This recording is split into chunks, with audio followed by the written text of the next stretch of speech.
Hi guys, this is the analysis of Nicky, and for this video I'm just talking about why like it is hard to rank games like in overall, like if I was to do like a top 20 or top 50 games of all time, and what are some of the challenges that I come across ranking games.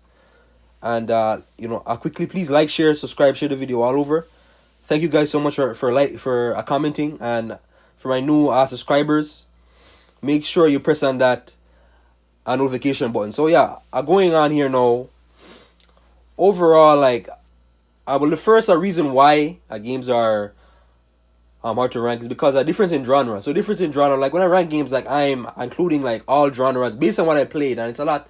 A lot of it though is like based on what I played. So for example, here Battlefield Bad Company 1 is a first-person shooter. Resistance 3 is a first-person shooter.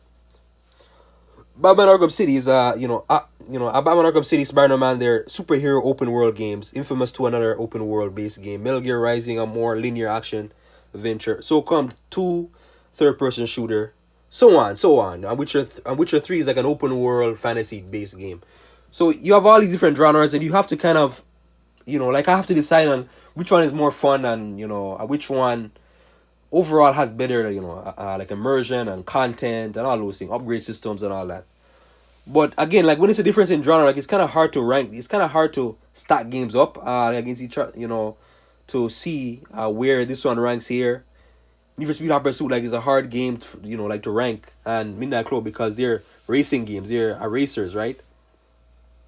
Fighting games, and they're not, here there's not a single fighting game on here, because like I'm not really like a fan of fighting games. I'm not really big on those. But yeah, again, like a difference in genre makes it harder to rank games. I usually though, like if I'm at, like if I'm going like from like let's say a top 20 games of all time, 2019, and if there's like for example, like if Need for Speed Hot Pursuit is number 20 and Infamous Second Son is number 19 or whatever, I tend to look at which one is more fun, which one has more content, more the better upgrade system, just a better overall immersion like in the game. Another reason why games are hard to rank is because recency bias. The recency bias is very important. The recency versus nostalgia. Mostly the recency. Games that I played, like here, are you gonna see a lot more recent games? Well, relatively. Actually, yeah, like more PS. There's lots of PS4 here. PS4, GTA 5, God of War, Infamous Second Son, Witcher 3, Spider-Man, so on. These games I played more recently, and I have more memory of them. The memory of these games are more, like these, the impact I like in these games are more fresh in my mind. So, like I'm gonna kind of weigh that heavily. Kind of like I don't know, like actually I weighed more heavily compared to older games, like games from 15, 20 years ago. For King Kong, Midnight Club 2, SOCOM 2, Destroy All Humans 2, so on. So games that I played more recently, they're gonna be in my, like I'm gonna have them more like in my memory. Another reason, and as well, nostalgia, older games, like when you're a kid, like when I was a kid growing up, I'll never forget certain moments, like Destroy All Humans 2, and like when you fight that kaiju like in the middle of the, like of the game, epic. Like you're in a saucer when you fight the kaiju, are very epic. And King Kong, like, King Kong, for example, like the overall use of fire, like fire is very important in the world, right? For extra damage, taking out, like passageways, like bushes or whatever, to make it easier to get around in the world. So a nostalgia versus more, a recency as well. Another thing with nostalgia is, recently a lot of people talk about, okay, the more modern games, like in the last 5 to 10 years, they're kind of going downhill. Because, you have those microtransactions and whatever, or games feel unfinished. Games from 15, 20 years ago, I didn't have those issues. But for the most part, like when I'm ranking newer games, like I try to rank games that I enjoy, and games that are good. So I try to avoid the bad newer games, relatively. Newer games as well, they tend to be a lot bigger, like bigger scale, like more more content, bigger maps, longer stories. They're longer, bigger. Older games that tend to be shorter and but more hard. Newer games are more easier. They're easier to get into relatively. Like in terms of a good game, like good new games. Talk about the good new games versus the older games. So yeah, I find factoring all those things in as well. It's hard to kind of like when you're ranking games like in total. Here another one too. For example, another example here is Total War Attila or Total War Shogun. Those PC based type battle simulators. Those ones too that had a lot of content, lots of content. More recent games versus older games, but the older games as well still had lots of content. So you're gonna have old games that's gonna have lots of content, and older games versus newer games. There's a difference again. The graphics, you kind of look at the graphics. Games don't obviously look better. The mechanics are better. They feel more fluent. The controls are easier, and all that. So factoring all those things in, it's harder to. That's what for me, like it's hard to put in like an old game with a new game and kind of rank them together. And like I said, like old games are more challenging. Older games they tend to be more challenging, and they're very good at introducing like a newer concept. Because again, they're older games, they're of the past. They kind of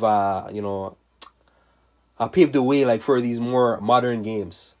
So yeah, you have to keep that in mind in terms of recency and nostalgia bias. Also, like too, as a kid growing up, you're more fascinated by games. Games really stand out more. Like my first time playing a game, Ghost Recon, for example, Ghost Recon Jungle Storm from 2004. My very first game I ever played. Being able to control that, take on that view, that first person view, it was amazing. It's mind blowing. Like as a kid, it's like I can't believe like what I just saw. So again, I keep that in mind. Like games, playing games like as a kid, they're gonna kind of feel more impactful. But now, like for now, newer games that you're gonna have better memory like of the more newer games that you played, in terms of good games. So yeah, you have that. Another reason why games are hard to rank, the content issue. So the content, some games won't have a lot of content, and a content like is probably the most important really, aside from gameplay, overall gameplay. Content is like how much stories in the game, how much multiplayer, side missions, arcade modes, activities, so on. Some games, for example, Metal Gear Rising is a very quick game. You're gonna finish it probably in 5 to 6 hours. Very quick game in the overall campaign. DLC storylines as well. But for the base game felt very quick. You have action, you kind of have like these tutorials and arcade-based time trials. But for the most part, the game felt very short. But for games that feel like are lacking in content, they have to have other things too that make up for it, that compensate for it. Metal Gear Rising had like a great action event. The action adventure was very good. Like, going from area to area and fighting these enemies. Like how you use, kind of like a bullet time.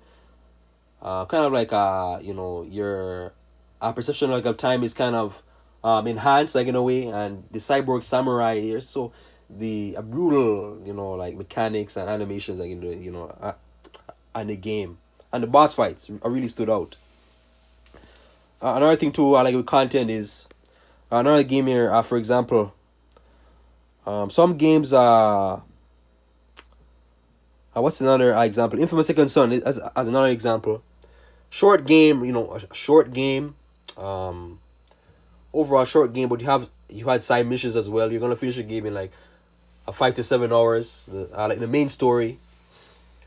But for what I like, I was able to do like this is how I got introduced to the PS4. This one and Batman Arkham Knight. And like it did great in the mechanics were very good. The upgrade system was very good, complex. Like it had side content and not a whole lot of side content. It had collectibles. The overall like I love superhero type, a DC Marvel. So like I really like that. So there's kind of too like other things have to make up for that lack of overall a length of the game and content. Games with a lot of content, like I tend to weigh very heavily Red Dead 2, Arkham City, Spider-Man. The list goes on and on, like GTA 5, Skyrim, probably the biggest example, Witcher 3. So games with lots of content I tend to weigh heavily. But there are other games are not on here with lots of content that I did not include, or I would not include in my top 30 or top 20 games, because they had other things that, you know, I brought them down. So yeah, why games are hard to rank. This is gonna be like a part one video, so it's just gonna be part one. I'm gonna do like another part. Keep in mind, again, these are cross-platform, different genres, right?